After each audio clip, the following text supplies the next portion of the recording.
సమూయేలు రెండవ గ్రంథము మొదటి అధ్యాయము. దావీదు అమాలేకీయులను హతము చేసి తిరిగి వచ్చెను. సౌలు మృతి నొందిన తరువాత అతడు సిక్లగులో 2 దినములుండెను.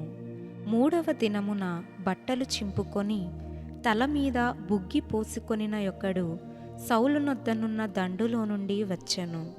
అతడు దావీదును దర్శించి నేలను సాగిలపడి నమస్కారము చేయగా, దావీదు, నీవెక్కడి నుండి వచ్చితివని అడిగెను. అందుకు వాడు, ఇశ్రాయేలీయుల సైన్యములో నుండి నేను తప్పించుకొని వచ్చితినెను. జరిగిన సంగతులేవో నాతో చెప్పుమని దావీదు సెలవీయగా, వాడు, జనులు యుద్ధమందు నిలువలేక పారిపోయిరి, అనేకులు పడి చచ్చిరి. సౌలును అతని కుమారుడైన యోనాతానును మరణమైరి అనెను.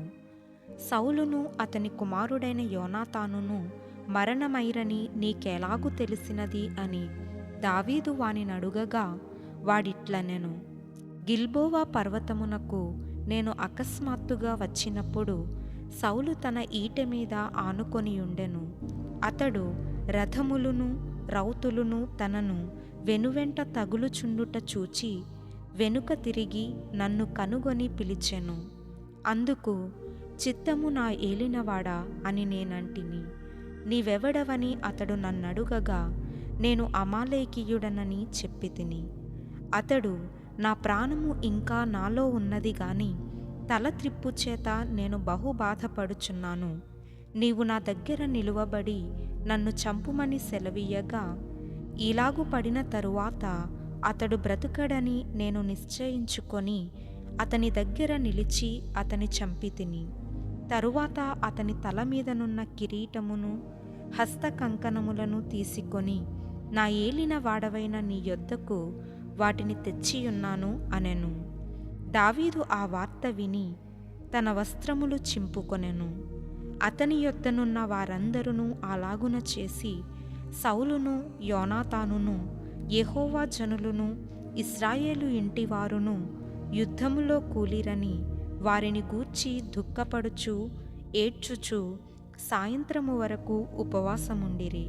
తరువాత దావీదు, నీవెక్కడ నుండి వచ్చితివని ఆ వార్త తెచ్చిన వానినడుగగా, వాడు, నేను ఇశ్రాయేలు దేశమున నివసించు అమాలేకీయుడగు ఒకని కుమారుడనెను.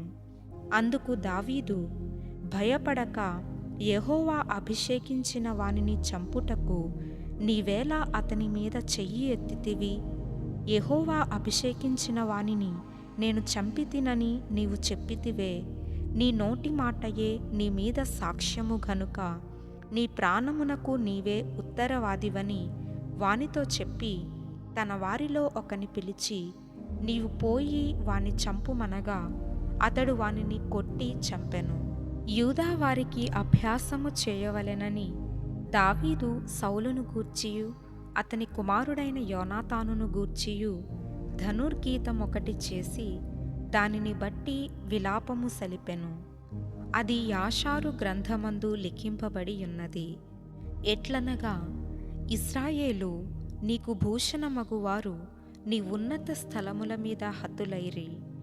ఆహాహా, బలాఢ్యులు పడిపోయిరి.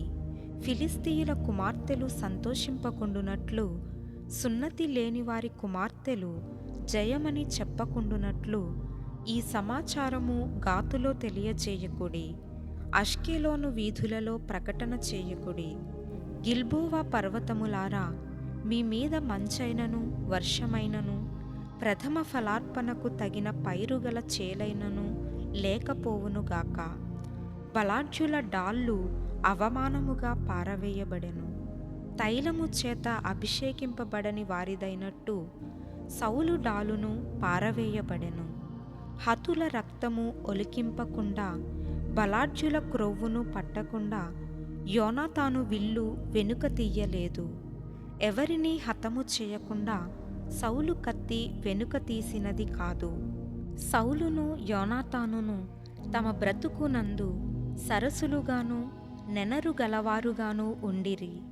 తమ మరణమందైనను వారు ఒకరినొకరు ఎడబాసిన వారు కారు. వారు పక్షిరాజుల కంటే వడిగలవారు. సింహముల కంటే బలము గలవారు. ఇశ్రాయేలీల కుమార్తెలారా, సౌలును గూర్చి ఏడ్వుడి. అతడు మీకు ఇంపైన రక్తవర్ణపు వస్త్రములు ధరింపజేసినవాడు, బంగారు నగలు మీకు పెట్టినవాడు. యుద్ధరంగమునందు బలాఢ్యులు పడియున్నారు. నీ ఉన్నత స్థలములలో యోనాతాను హతమాయను. నా సహోదరుడా యోనాతానా, నీవు నాకు అతి మనోహరుడవై యుంటివి. నీ నిమిత్తము నేను బహుశోకము నొందుచున్నాను. నా యందు నీకున్న ప్రేమ బహు వింతైనది. స్త్రీలు చూపు ప్రేమ కంటెను అది అధికమైనది. అయ్యయ్యో, బలాఢ్యులు పడిపోయిరి, యుద్ధ సన్నద్ధులు నశించిపోయిరి.